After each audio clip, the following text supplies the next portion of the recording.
Hi, everyone. Welcome to the January 2023 meeting of the Oak Hills Park Authority. I'm gonna get started right now. We'll just do roll call for the record.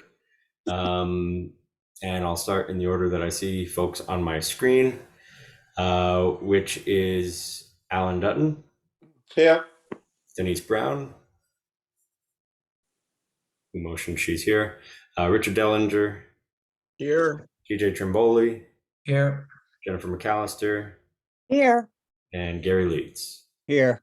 And Joe Andrasco, myself here. So we have all 7 current members, certainly enough to establish a quorum. So we shall call to order. Next order of business, item number 2 is review and acceptance of the minutes from our December 15th meeting. Excuse me, I'm just kind of getting over a little cough thing. Did anyone have a chance to go over it and have any changes that they wanted to see? I didn't see anything substantive. I didn't see anything either. Yeah. No. Okay. Do we want to make a motion to accept? So moved. So moved. Any second? I second. And all in favor say aye. Aye. Any opposed? And any abstentions? Okay, so the minutes are approved as is. Next up is public comment. So I'll ask the administrator, Shafiq, if there's anyone in the public session that would like to make a comment. I actually don't see anyone in the attendees list, so I'm not sure if there are. But I do know there's one person who came in as a participant, Ms. Walters. And if she'd like to make a comment, we'd be happy to have it. No, I really have no comment. I guess Okay, they sent me the wrong link. Beautiful. Okay. Then we'll close public comment and we'll move on with the agenda. Next item up is report of the chair. Oh, that's me. So a couple of things that I think we should just kind of discuss. Really just informational at this point. The one thing that I think is a kind of neat thing is as an executive committee, Alan, Jen, and I approved going forward with expanding our Golf Genius usage at the course. This is TJ can probably describe it a little bit better than I will. I'll give it a whirl. If TJ, I say anything really bad, please correct me when I'm done. You got it. But it's an app interface that helps manage tournaments, it helps manage scoring, overall makes the course experience a lot better and brings us into line with other clubs and kind of, modernizes the experience a little bit. It's somewhere in the order of 3,500 to 4,000 a year. And it's not the sort of thing where we're in a long-term contract. So we can close this at any time, really. And so we can do this kind of moderate expense. There are paybacks on it, and it's overall a better experience. So we thought it was kind of a slam dunk, relatively small expense as well, and not irrevocable. So TJ, did I do a reasonably serviceable job on that? Yeah. Okay. So that's one thing that we did.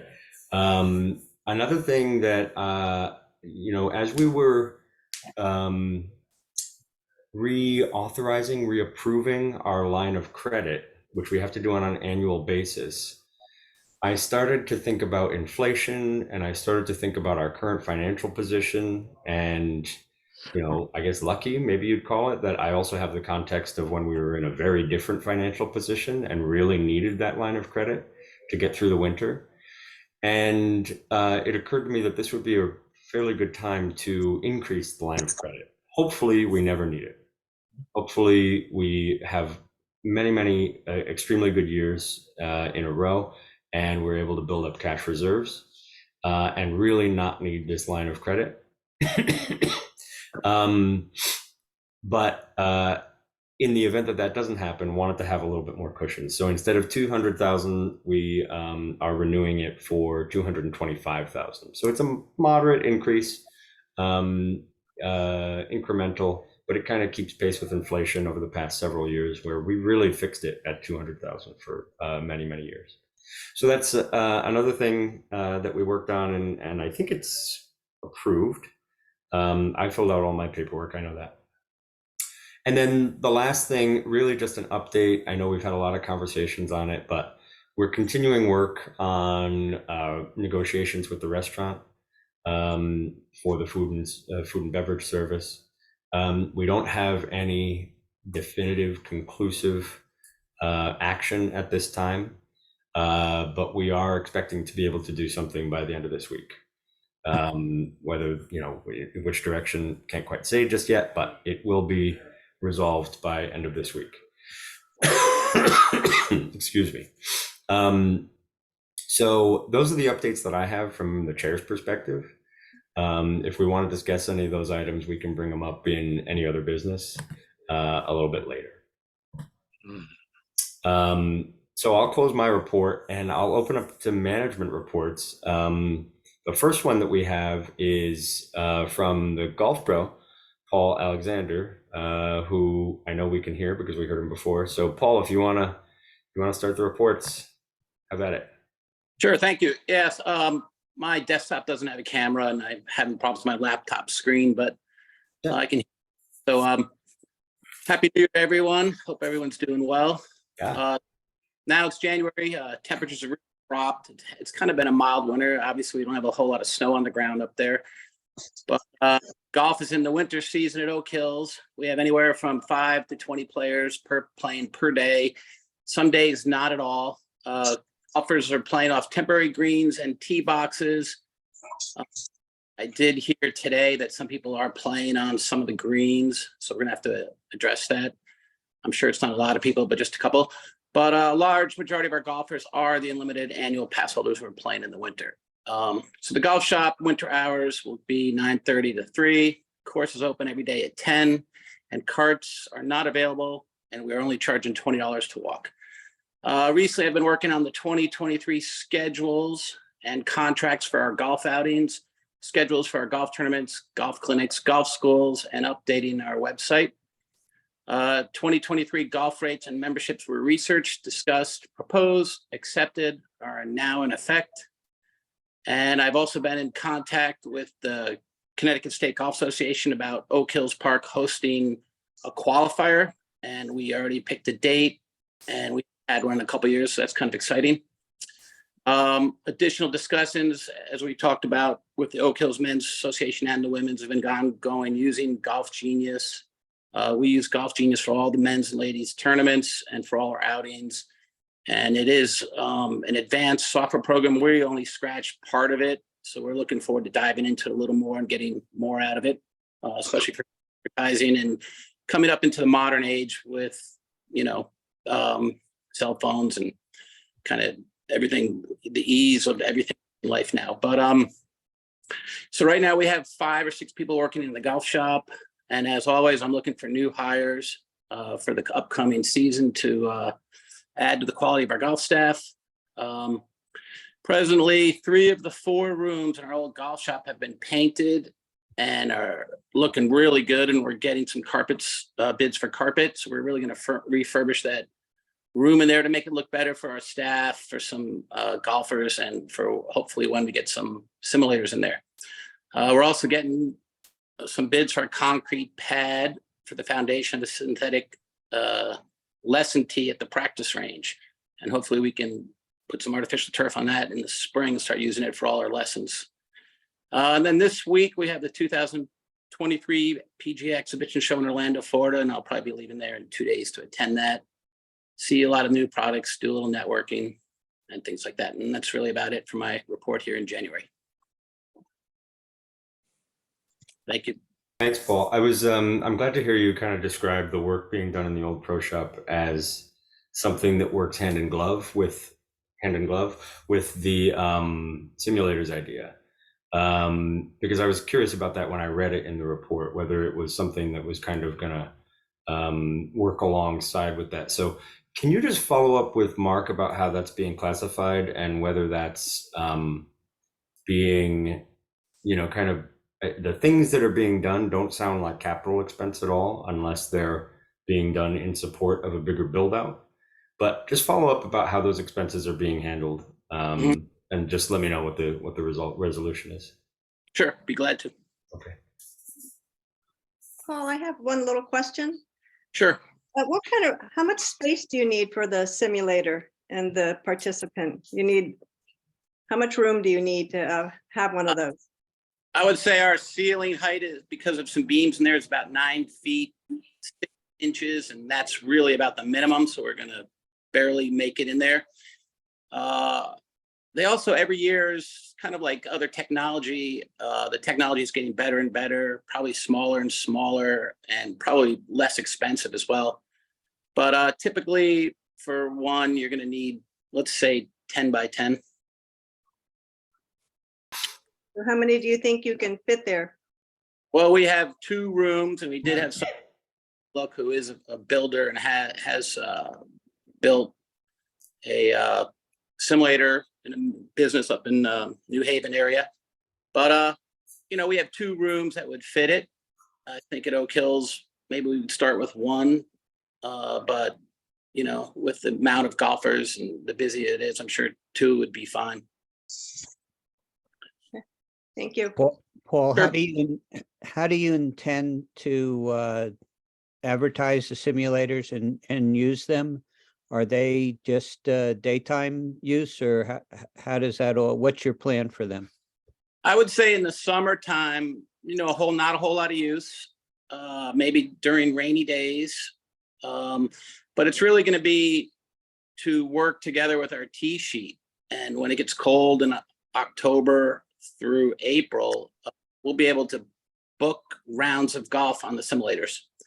So we might book something at 5 o'clock or 7 o'clock, 2 hours to play 18 holes for some people. And I think the restaurant would be tough to be open in the winter without it. And I think if we did eventually get some simulators in there, the restaurant could help the simulators and the golf simulators could help the restaurant. Well, last month I suggested that we move the pro shop back down to the first tee area and maybe repurpose the pro shop up there for 2 simulators. Is there any thought from other people as to whether that's a good idea or a bad idea? I certainly don't think it's a bad idea. I think it's one of several ideas that we have for all the different spaces that we have access to and all of the space resources that we have. So, I think what we'll have to do, because the idea of simulators, unfortunately, is still fairly nascent. What we'll have to do is really come up with all the options. And as I think of the spaces, there's the current pro shop, the old pro shop, and what's currently the restaurant area. That's just, all the spaces that we have available to us to use for simulators. And they should all be on the table when we come, thinking about how simulators are going to fit into the Oak Hills experience. But that's something that, unfortunately, we're not quite at yet. I'm not even sure we have a firm grasp of what the expenses are, as Denise was asking, what the space requirements actually are. All of that's going to have to go into that decisioning. I like the idea of having the pro shop and the check-in area near to the restaurant, because people will then, as they do now, they walk past the restaurant. And, if it's a thriving restaurant, if it's going, I think it just, reminds people it's there. I think if you move the pro shop back where it was, and then people are going to walk straight down there, and the restaurant maybe becomes an afterthought. So that's my 2 cents. Well, I will tell you, we have lots of golfers October, November, December. We have them in January. Winters are getting warmer. You could only fit 1 simulator in the present pro shop. You'd have people coming out. It might not be big enough. And to put an old pro shop back in the old building, you're gonna have to have some construction and renovation costs there. Alarm systems, new doors, all sorts of stuff. But that's an idea. An idea.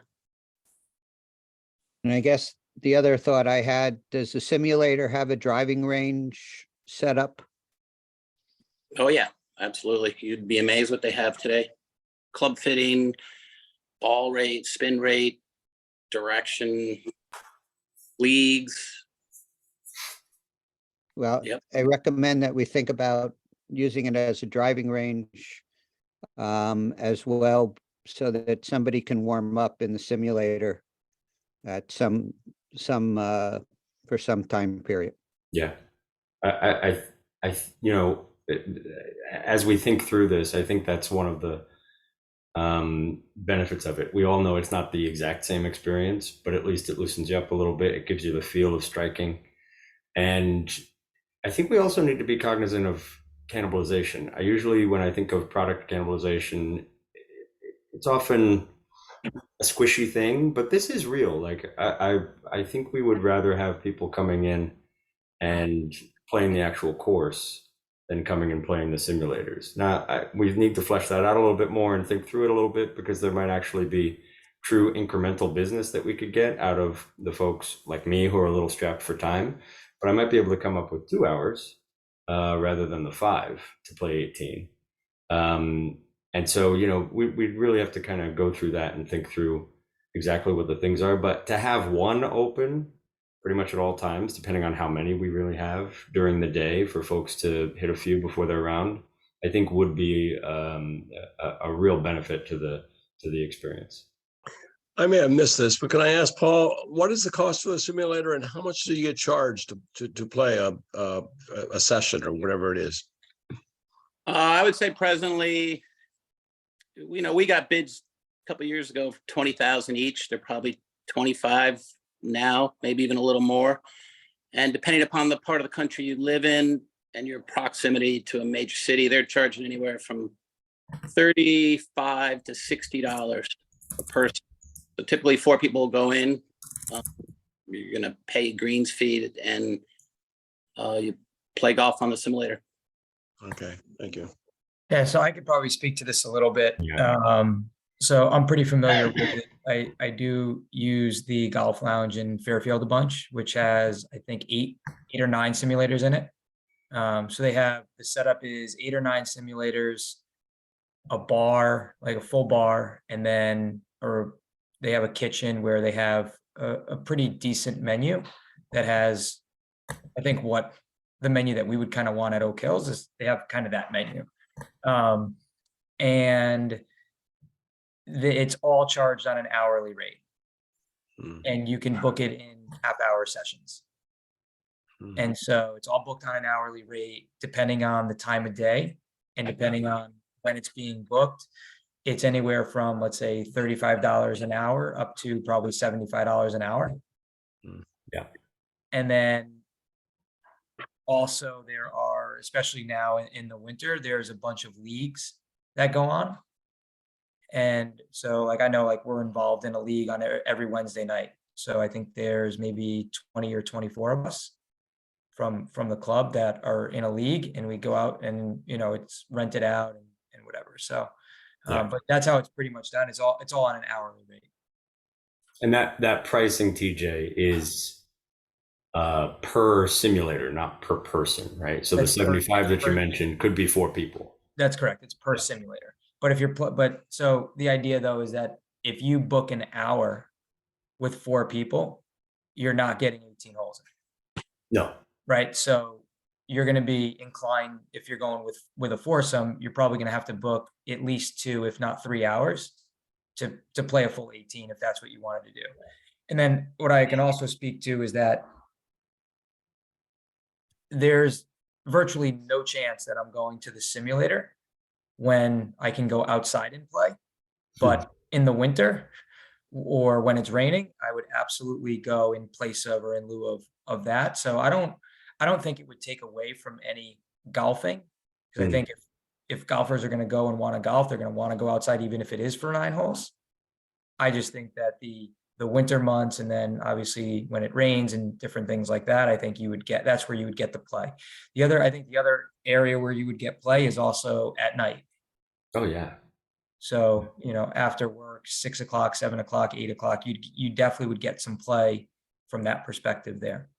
So, I mean, pretty much every night that place is jamming. And at least the one in Fairfield. I know they have one in Orange and Fairfield. I forgot where the other locations are, but the one in Fairfield, pretty much every night is jamming. So the other attraction to simulators from a food and beverage point of view is to, as TJ was saying, is having some F&B revenue during the winter months, which is traditionally quieter times for whoever is operating the restaurant, be it a concessionaire or themselves, basically. You would have people there, you'd have a bar, and you would have probably a simplified menu or a menu that wouldn't take as much labor. But it would also help an operator or whoever else is operating it to spread those costs over an annual basis, rather than just trying to put everything in during the summer, the fall, and the spring. So Yeah. it is somewhat of an attractive option if it's done correctly. Yeah. So when you And I- talk about a league, are all 8 simulators in use when you're doing your league? No, so with the league, there are, so on any given night, there's probably 4 bays taken up. 4 to 5 bays. Because there's probably 24 guys in the league, and then typically every Wednesday there's 16 to 20 that are playing. So, and in each bay will have a foursome in it. So it ends up being 4 to 5 bays that are taken up.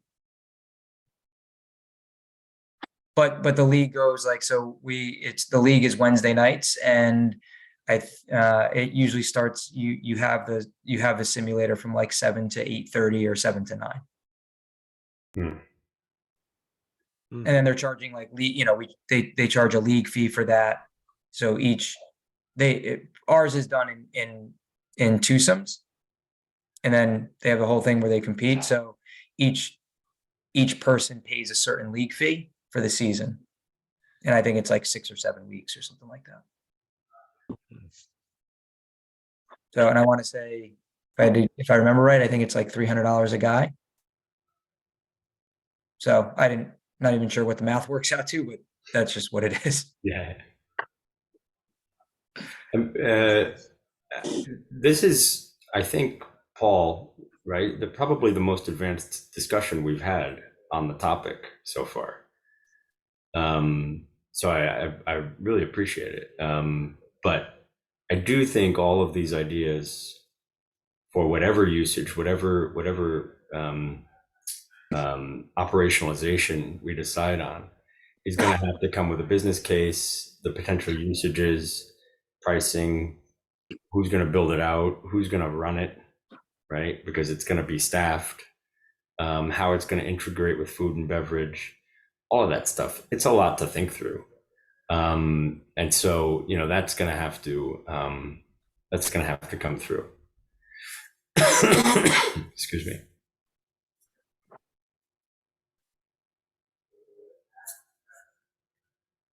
Any other questions on that topic or on the rest of Paul's report? I was just am I off mute? I was wondering, so how loud is it to have a simulator? Is it like, you're in a room and so the guys are having a good time, so they're talking and everything, right? And so and you're teeing off and stuff. Is it noisy, or is it just something that is, I don't know, that's a dumb question, but I was just wondering, if you have it next to the restaurant or part of the restaurant, is it going to be like somebody's in the other room with the door closed, making noise and stuff like that, having a good time and doing whatever you do? Is that a dumb question? I was just wondering, is it something that's kind of, you don't pay attention to, or is it something that's can be kind of noisy? Yeah, I mean, I guess I could speak to just the Fairfield one, that it's just a big open, I mean, all the bays are open. It's just a big open area. The bar is there, music's on, they have TVs on. So it's more of a social environment than it is anything else.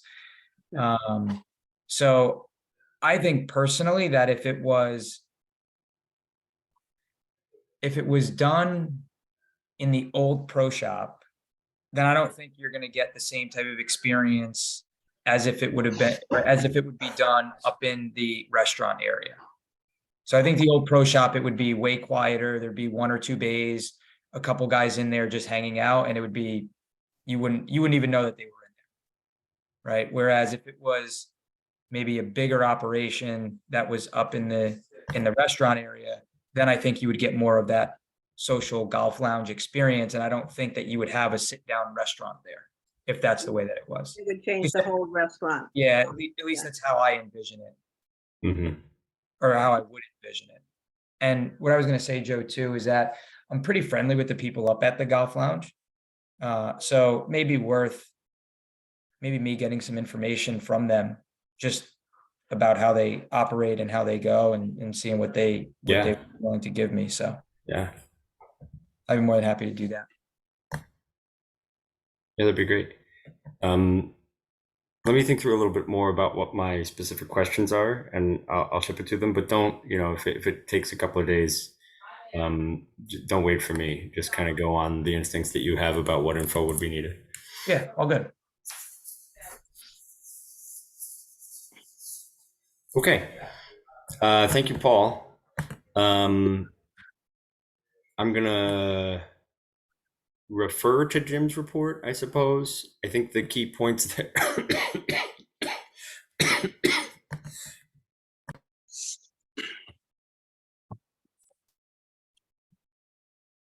Sorry.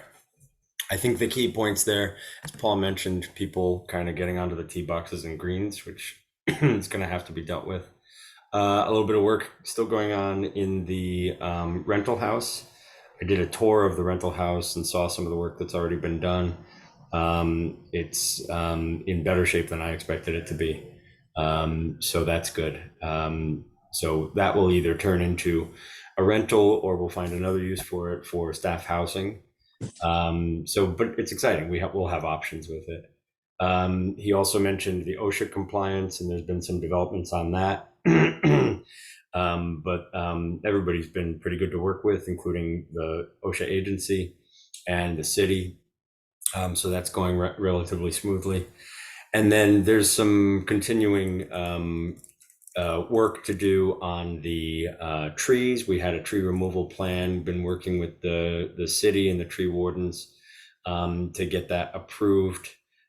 It's actually pretty light, and we do have plans to replace the trees that are being removed, not in the same place, but in different places on the park grounds. But there's still some challenges there around communications.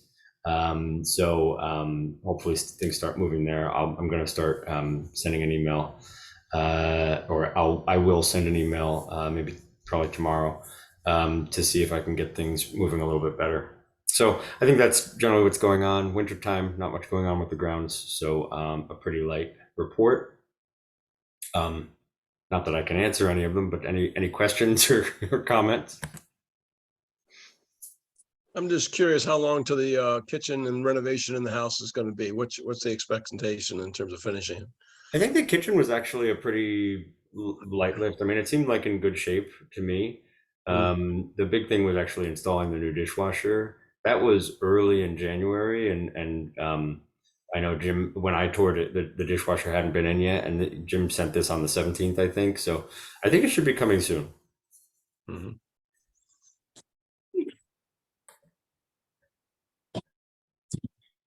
Okay, if nothing else on the superintendent's report, move on to the finances. I mean, it's all there in black and white. It's pretty easy to read through, but things seem to be going well. Still, I am still a little concerned about item number 5, which is December net operating income, 15K under budget. But these winter months are a little bit more volatile versus budget. Revenues are very unpredictable. It's very extremely weather dependent.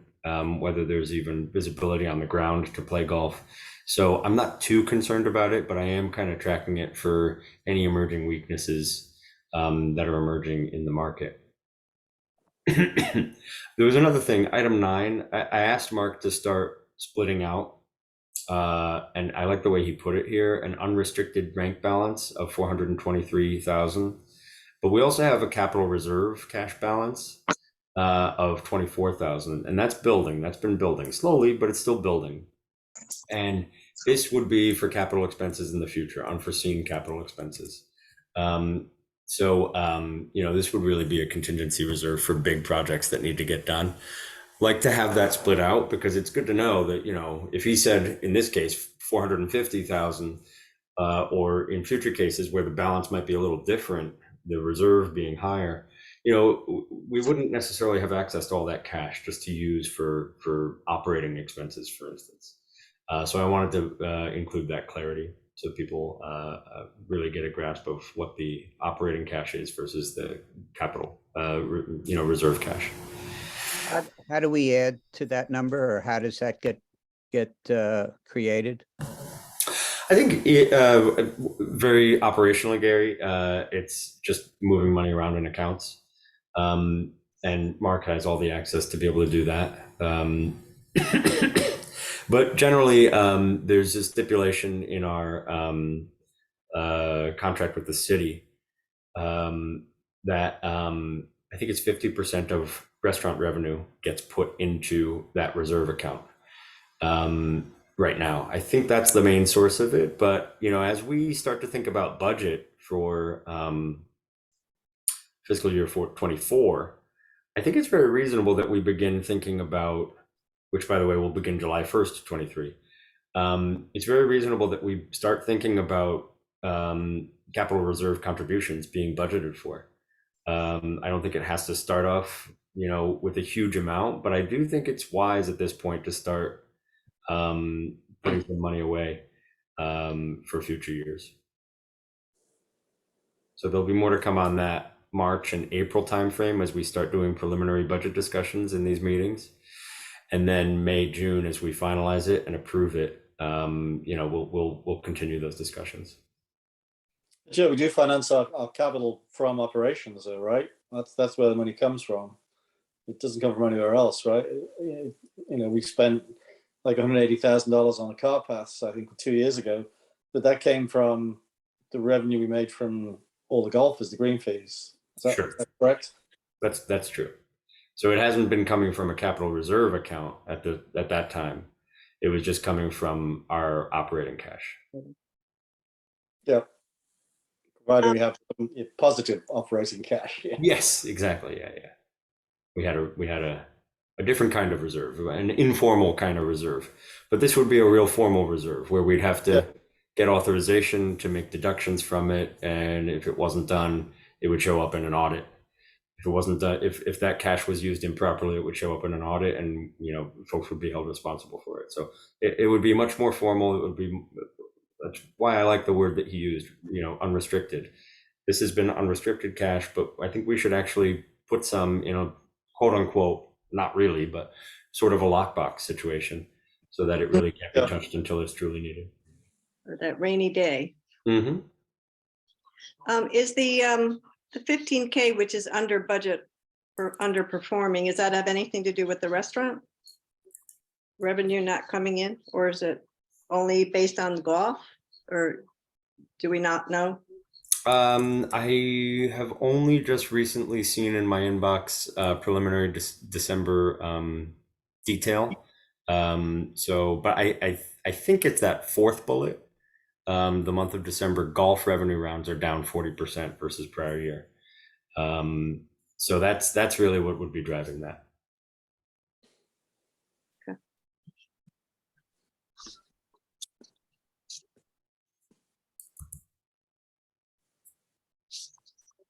Okay, anything else on the financial report? Great. So let's close item number, I think it's 5, the management reports. And we can do committee reports, and we can start with Denise. Well, hi, everybody. So I put together a little thing that I had sent out Hmm. the second time around because I didn't attach it the first time. I apologize for that. And I really didn't sit down and do the pros and cons for the past year yet, because we kind of had a meeting with the Friends of Tennis people today, and we're going to meet some more. So I kind of wanted to sit down and talk some more things over with them. This just basically kind of takes a look at what we've been able to accomplish, you know, with raising money. And it's basically all come from donations for the Friends of Tennis. And then we've, you know, had a few programs that we put together for the fall. So anything that we do, you know, we can't start until September 1st, because obviously that the program is being run by Kings Highway from May through the end of August. So everything that we do, we have to kind of think about from September, October, and November. So what we were able to do though in the fall was do the drop-ins and do a couple of small youth clinics. And I'm getting a lot of good feedback, and some people are reaching out to me and they want to know what we're going to do for September. So I'm working with Chris Mayotte, and he's a ATP pro. He's retired now from the circuit, of course, because he's much older, but you know, he's got a great background. He's done a lot of professional work. He worked with the Newport tennis program, and he was the director there for a couple of years, and now he's back here in Norwalk. But he has a ton of ideas, and so I'm kind of sitting down with him and going through everything, kind of trying to figure out what would work and what wouldn't work, because you know, we're kind of limited.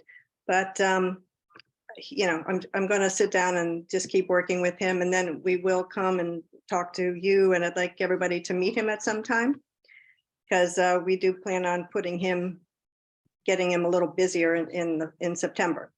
So it'd be great to at least have you guys, you know, see who he is, you know, put a face to the name and what he's trying to do too. And then the other thing is that, Joe, I know you sent me an email. We're kind of waiting to hear back from Tom Livingston about naming the patio, right? And so Yes. whenever we can find out more information, and just, I don't know if it's just a vote that needs to happen from their committee, or if there's something we have to do. We just don't know that yet. Yeah. Do you mind if I jump in? Sure, Just please. momentarily? The context of that is there's a ordinance governing naming after in memoriam Mhm. at Norwalk, and it all goes through the land use committee. And in my pre-research, I read the ordinance and I read through the charter of the land use committee, and it says, it's very specific. I can't remember the exact wording, but it's something like the lands and resources under the management of the city of Norwalk. And the city of Norwalk has kind of farmed out management of this land to the Oak Hills Park Authority. So I don't know if that says we don't need to go through land use or we do. So that's really the question that I have out to him. I think this is fairly an easy thing to approve. So, you know, I don't expect it, but I'm actually, while I'm listening here, I'll send a nudge just to make sure that it's first thing on Tuesday morning in his inbox. Okay, thank you. So, I mean, basically, we had a anonymous donation come in, well, it finally came in at the end of the year, but we started to promote it around October, where there was a $7,000 donation coming in for the supporters of Oak Hills for the tennis.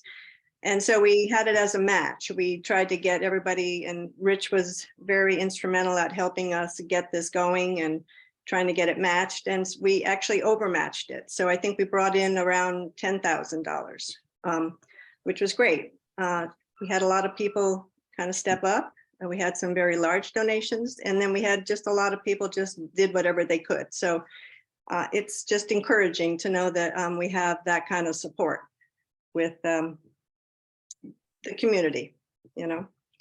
So basically then, you know, once we find out when we can do the naming for Art Goldblatt, we will set up a date probably to coincide with our spring kickoff, either maybe, may not be the same day, but it may be somewhere around that. We'd like to try to do it in May before the season actually starts and the courts open.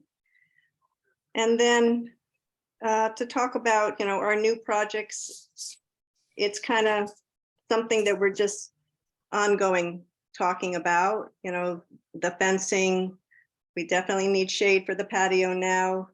We do have a group of tennis people who have approached Rich. I don't know, Rich, if you would like to talk about that. Well, a I'll little just bit. mention at the end of the season, yeah, a couple of the 8 o'clock early players came to me and said, unfortunately, they'd lost one of their colleagues very unexpectedly, and they'd like to make a contribution to the facility, substantial contribution. They talked about a couple different things. The most recent idea is to propose a pergola, kind of a permanent structure over the existing new patio. But they're struggled for the last 2 months to get an architect to come up with a design. And I said, whatever design would have to come to the board and be approved by the board too. So we'll probably know a little bit more in another month about where that is. And we'll see. We'll kind of anticipate something that would fit in with the existing kind of clubhouse or the office there. But we haven't seen it yet. They were disappointed with the first architect they went to. He didn't have the time to do it. So they went on to what they called Plan B. They're still interested, and they're talking about a substantial amount for this thing. So it should be, if they're talking about the number that they threw out to us, I don't want to mention it, but it sounds like a very quality thing. So we'll see how that goes. I mentioned it to Jim Schnell just today, just to get his idea. He likes it better than a shade, something that we also got a price for. But again, we have to see more details on it, and we'll bring it to you as soon as we get some more information. Great, thanks. All right. Any questions for Denise or for Rich? Yeah, I want to thank Denise for pushing me for getting all these emails out. We had a good response. We made it a real effort to get it in before the year ended, and she kept on. I got the emails out, but she's the one behind the force behind getting them out. I was the pain in the butt, right? It's great to know that that worked out support- well. It's great to know that that support is there. Yeah. And the only other thing is that I just mentioned at the bottom, I was hoping to, in February, I don't know if you're going to have an executive meeting, but I was hoping to be I have stuff I'd like to talk about, but I would like to talk about it just with amongst Yeah. Oak Hills. Let's catch up. I mean, there's rules governing what can and can't be discussed in executive session. So we'll have to make sure it fits in there, but we'll catch up and we'll see if we can make it work. Okay. So that's it. Thank you. All right. Thank you. Let me move on to the next one, restaurant committee. Alan, anything to discuss? No restaurant, no report. Okay. Item number C under that is Supporters of Oak Hills. That's the 501c3 organization from Jerry Crowley. Jerry sent a text. The update is, I believe, let me read it so that I don't mess it up. It's simply, thank you letters to anyone who donated to the supporters will be going out by end of January. Okay. So that's the extent of that one. And then from the Nature Advisory Committee, not a real update per se, but I do have the news that Audrey Kozarin basically resigned from the Nature Advisory Committee. So I think it is up to them to determine a new chair, and I'll reach out to the folks that I know who are on it to make sure that kind of goes smoothly. I'm glad you mentioned it. I'm glad you have not to interrupt. But we were actually met today with some of our, and we were going to meet with Audrey to talk about some things we could do around the courts in the spring. And I mentioned this to Jim today. So as soon as you have someone, if you could let us know, I would rather get in touch with the new Absolutely. person. Yeah. And I think that comes to the end of it, at the end of item number 6, at least. I did allot some time here for old business or new business, which is really kind of an open space for any items to discuss. I think we talked a bit about simulators, which is always an interesting thing. But I'll just I'll open it up now. If there's anything a member would like to discuss now in any detail, I think we have a little bit of extra time for it. I would. Okay, Denise? Well, I was wondering where we stand with moving forward with finding a general manager. It kind of seems like there's been no talk and discussion on it. So we've per our discussions, we've talked in an executive session, I think a couple of months ago. Yeah, it must have been in November. But just today, me, Jen, and Alan were texting, and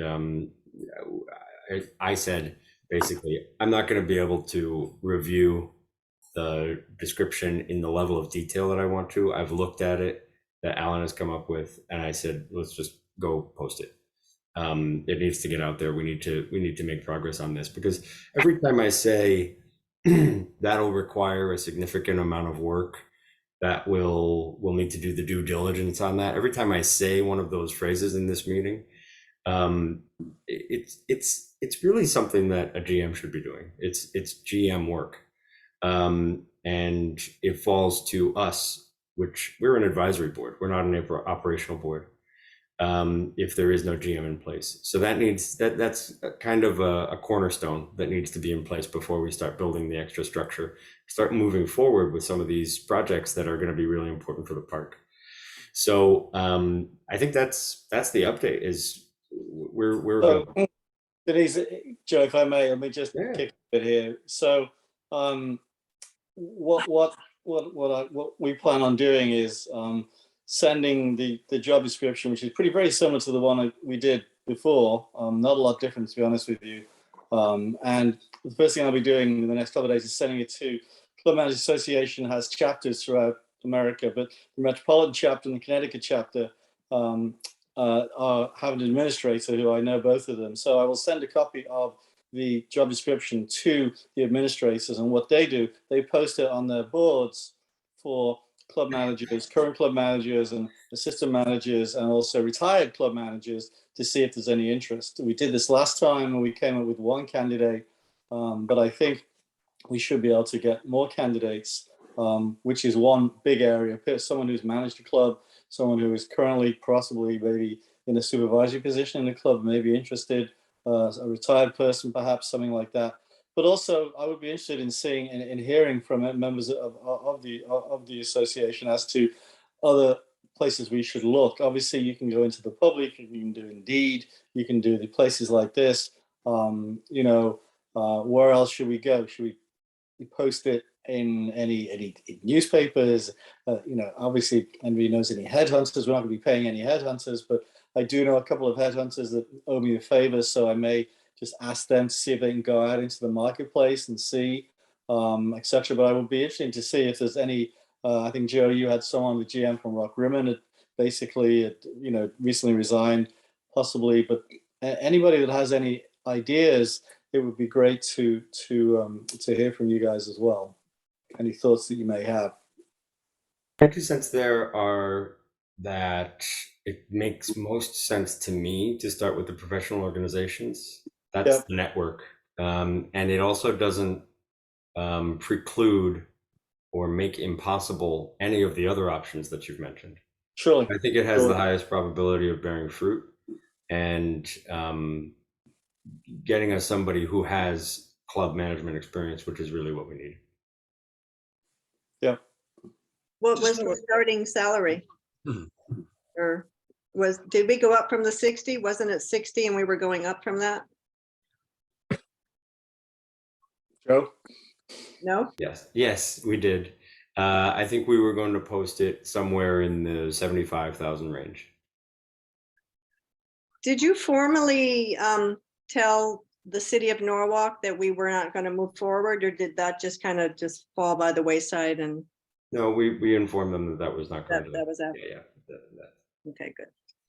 Just have a question. Is this GM position, are they involved in kind of like updating the website, communication, emails and stuff? I just think wonder how much. that's- Richard, it's funny you should say that because I really envisage, what are the weaknesses we have at the club here? Obviously, I think having a face of the club, having been a GM for like 40 years, I'm somewhat familiar with the role basically. But this is a municipal golf course, it's not a private club.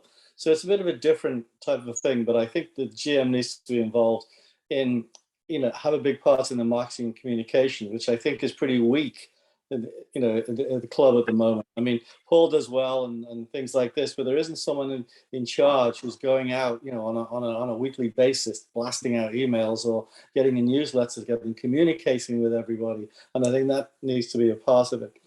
Obviously, there's the operational aspects of it, managing, the golf superintendent, managing, the controller and being involved. Someone who's done that, who's comfortable with managing the professionals, also being a face of the club that, people, the golf there can come to this person if they have some issues, and a person who can also oversee the food and beverage concessionaire and be on site to see what's going on, and also working with the staff and having to train and stuff like that. I think that's how I envisage the role of the position. Well, I just want to say, I just think, I agree with the communication from what I see. I just think it's lacking. And I think what we've done with the tennis to promote the supporters group, I think the golf is such a larger group of players that if you tied into this, if you let them know what's the way to donate and projects, I would be it for stimulators or anything else, I think there could be a large source of income for the organization. Very good point. Very good point.